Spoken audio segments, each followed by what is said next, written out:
Agora nós vamos estar tendo aulas sobre evolução consciencial. A gente vai entender um pouco como que ocorre essa evolução e para quê, qual o motivo da nossa evolução. Então aí nós temos o primeiro questionamento que nós podemos nos fazer aí. Por que evoluímos? Qual é essa razão? Ou seja, nós evoluímos, nossa consciência está se manifestando nessa dimensão por algum motivo, né? Nós já entendemos que nós temos várias vidas e vamos ter outras futuras.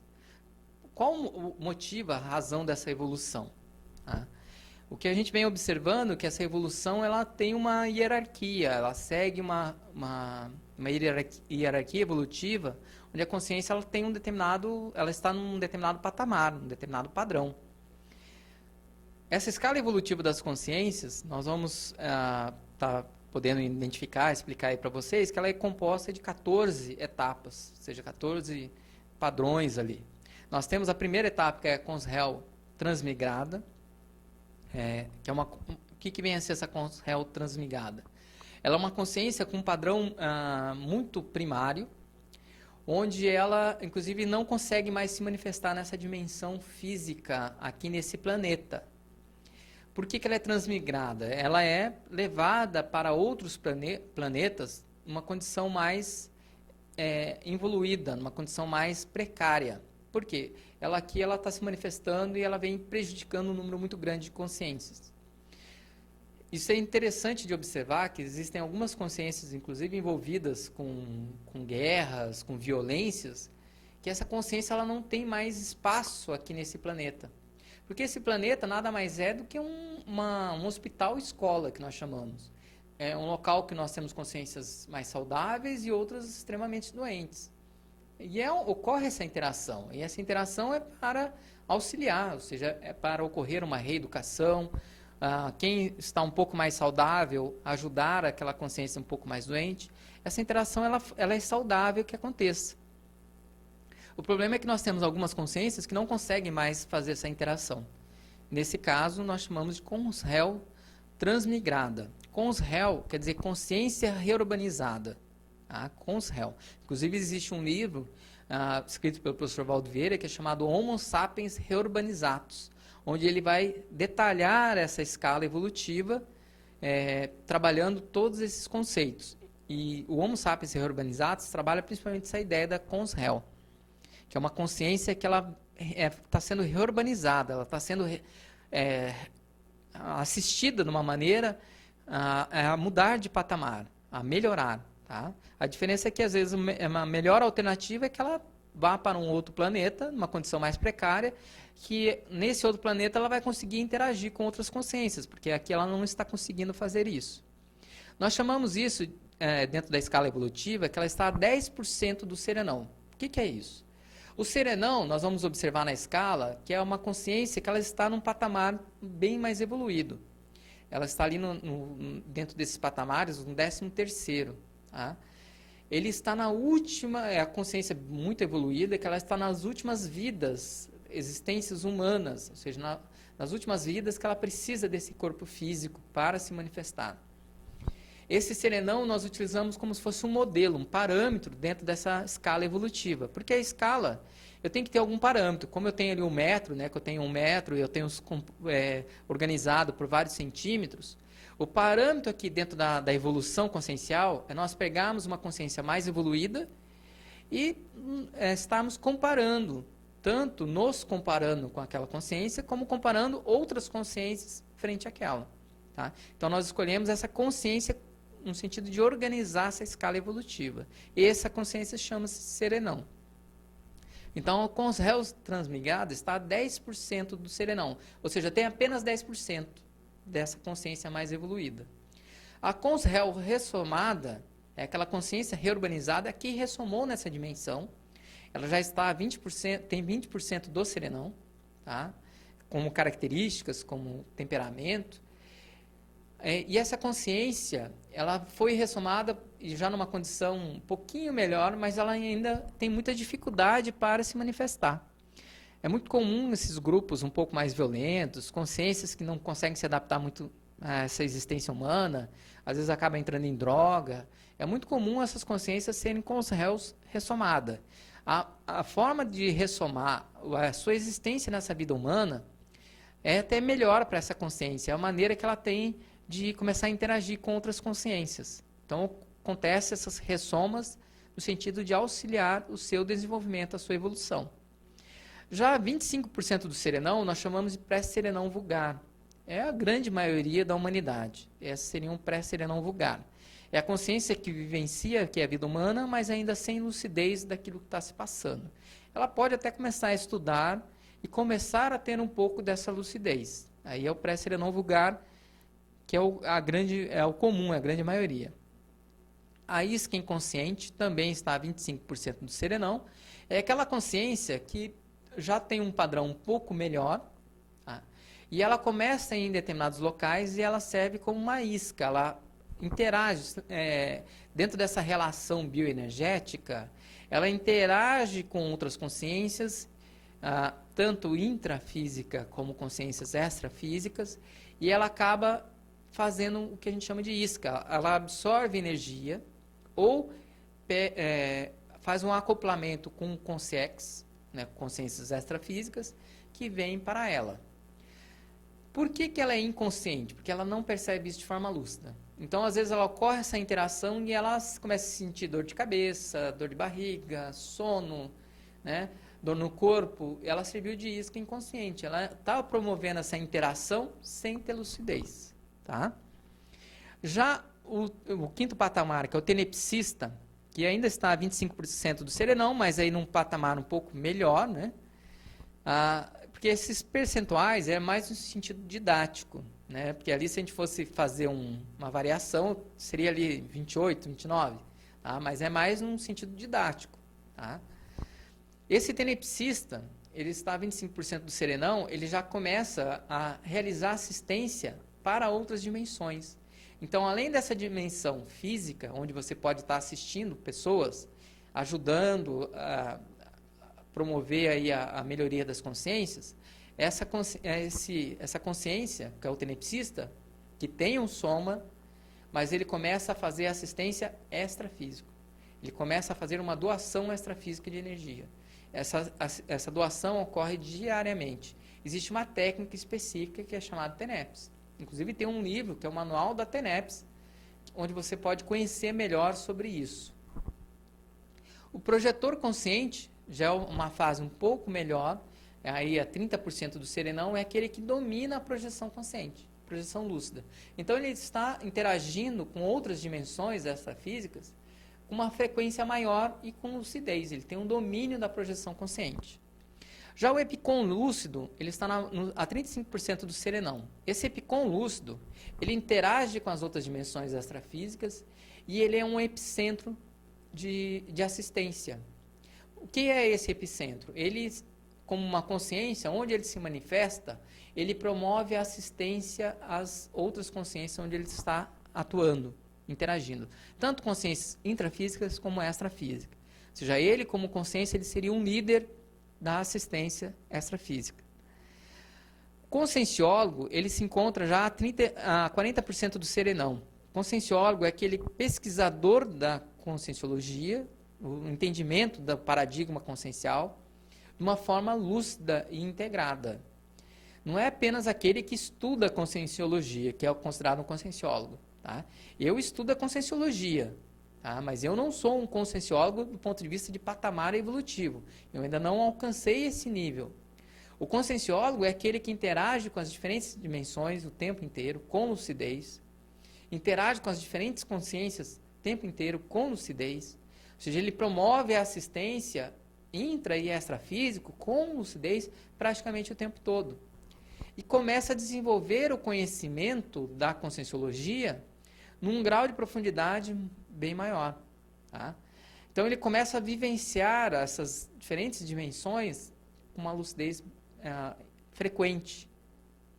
Já o desperto, que é o patamar seguinte, ele está a 50% do serenão, é aquele que não sofre mais intrusões de outras consciências, por isso que é chamado desperto, desassediado, permanente, total.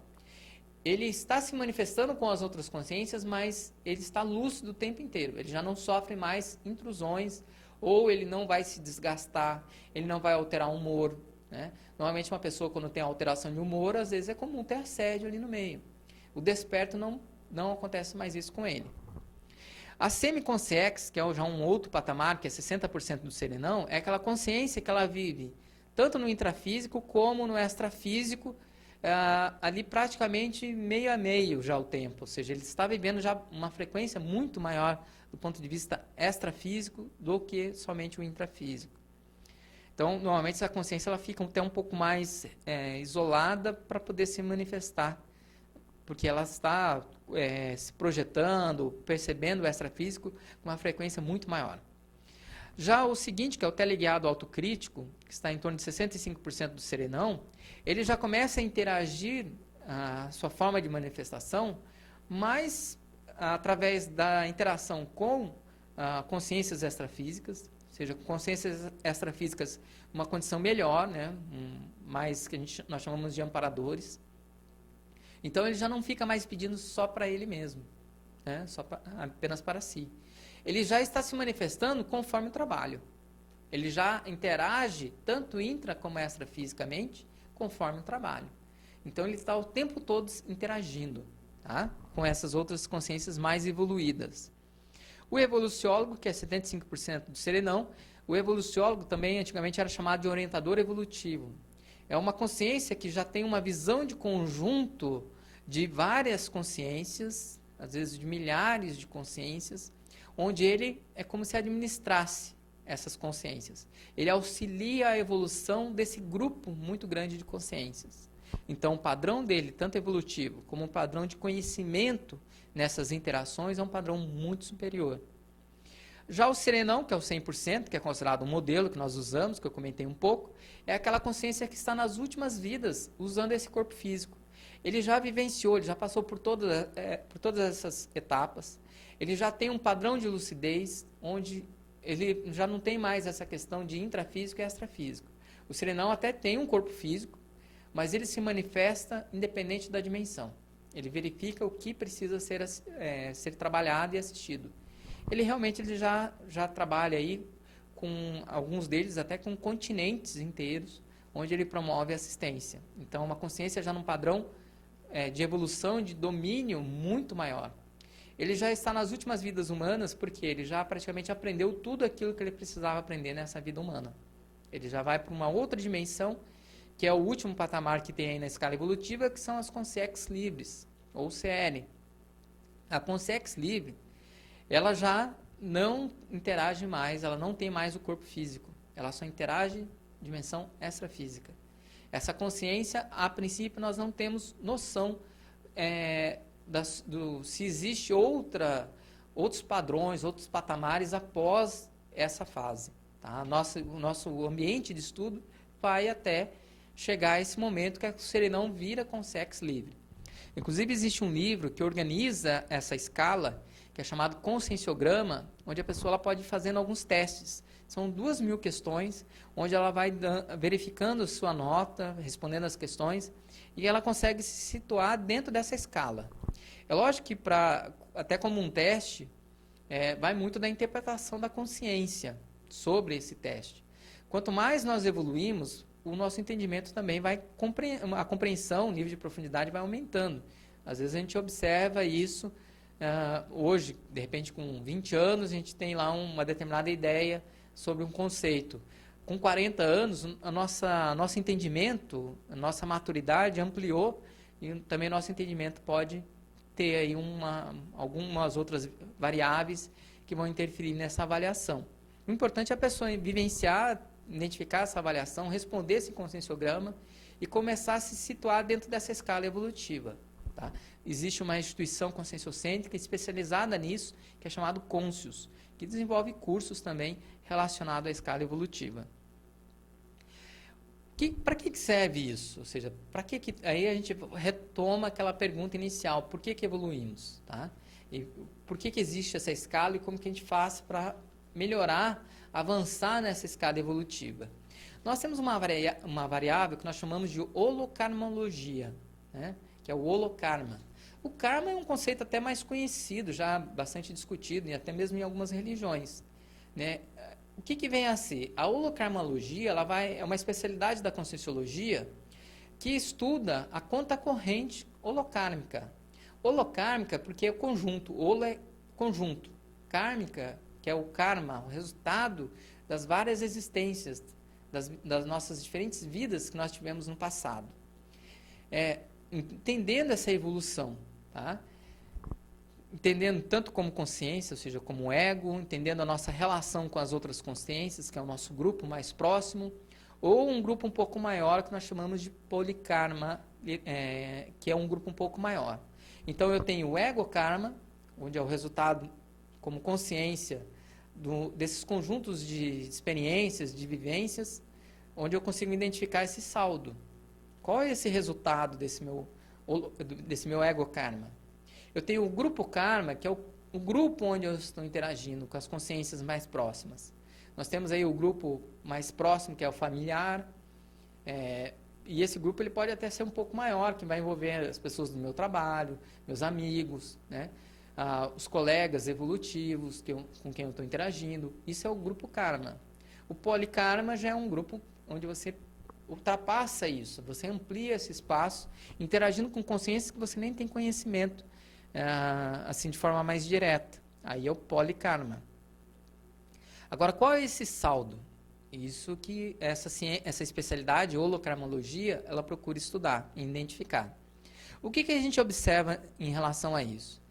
Principalmente entender tanto a nossa situação, né, o ego-karma, como o grupo karma, que é algo que está mais próximo de nós. Tá? O curso grupo kármico, a gente entende que tem uma determinada sequência que é importante a gente compreender. Primeira delas, um primeiro momento que é da interprisão, onde a pessoa nessa fase da interprisão, ela vive 100% presa mutuamente a outras consciências. É uma situação onde a consciência ela não está evoluindo, ela está marginal a essa evolução, ou seja, ela está à parte da evolução. Porque ela está numa fase da interprisão. Ela vem constantemente, às vezes, provocando guerras, violências entre aquelas consciências, ou seja, alguma forma de conflito e de agressão a algumas consciências relacionadas àquele determinado grupo. Tem muitas consciências hoje que a gente identifica que ainda estão nessa fase da interprisão. Tá? É lógico que dentro da evolução você tem alguns traços onde você até pode ter alguma relação ali para estar interagindo com aquelas consciências.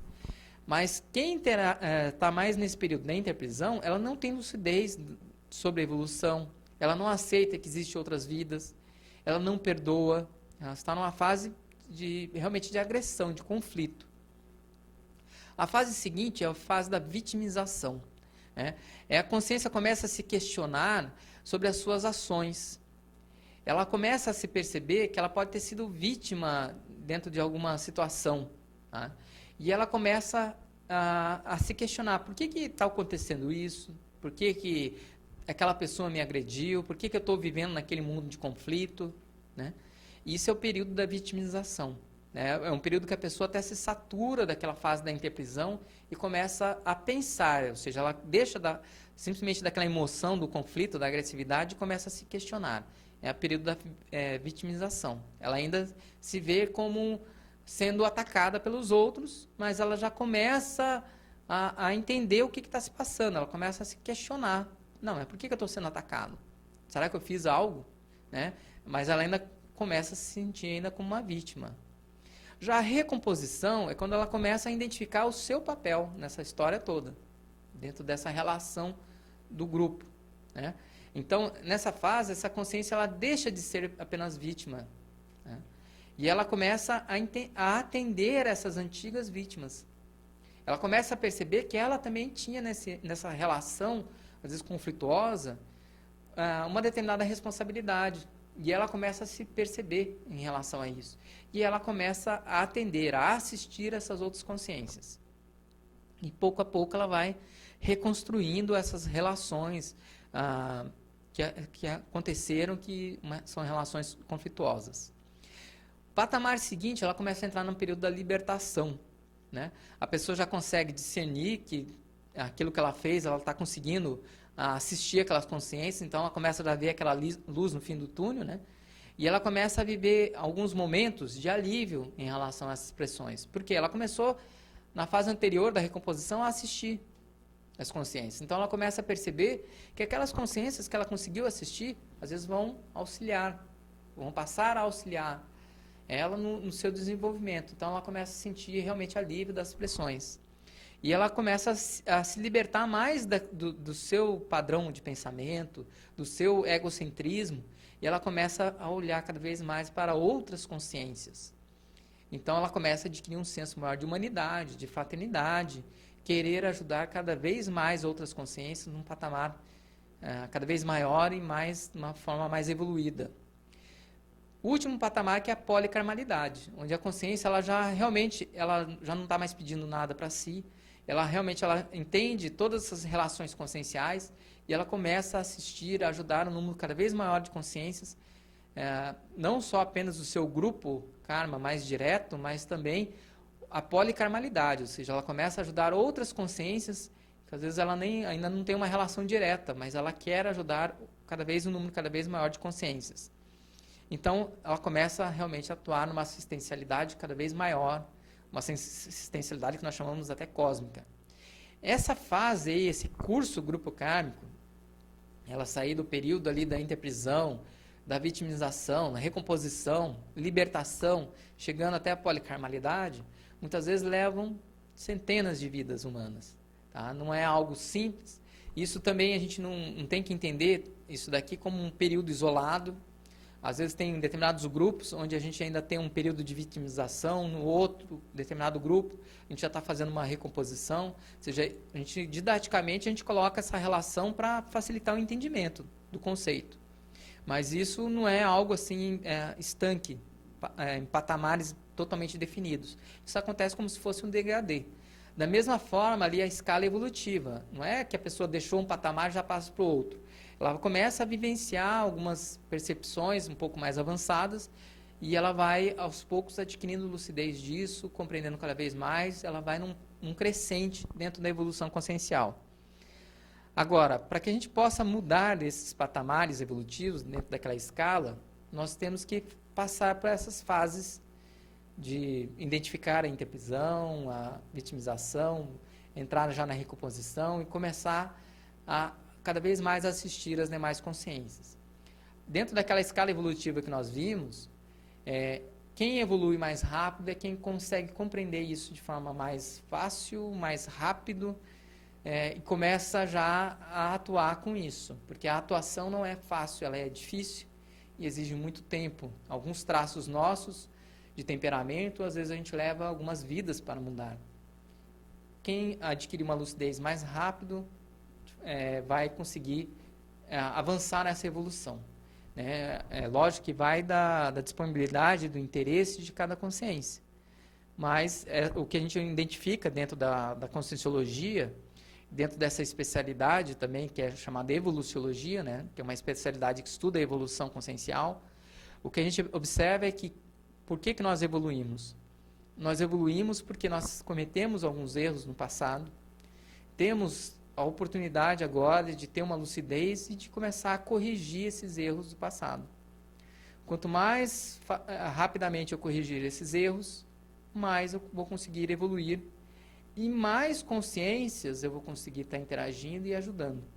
Tá? Então a evolução ela é num sentido de aprendizado, de reeducação permanente, contínuo e ainda por várias e várias vidas. Quanto mais a gente adquire lucidez, mais evoluída a gente consegue acelerar aí essa evolução. Nós vamos estudar depois que a programação existencial ela tem a interação com isso. Né? Nós temos uma programação de vida onde nós traçamos algumas metas relacionadas a isso. Eu posso ter algumas metas na minha vida de fazer recomposição com algumas consciências. Eu posso ter algumas metas onde eu já estou realmente num patamar um pouco mais avançado, de libertação de determinados grupos. Então, a programação existencial ela tem uma relação direta com esse processo evolutivo. Gente, até a próxima aula. Muito obrigado a todos. Qualquer dúvida, só mandar um e-mail nos questionando. Obrigado.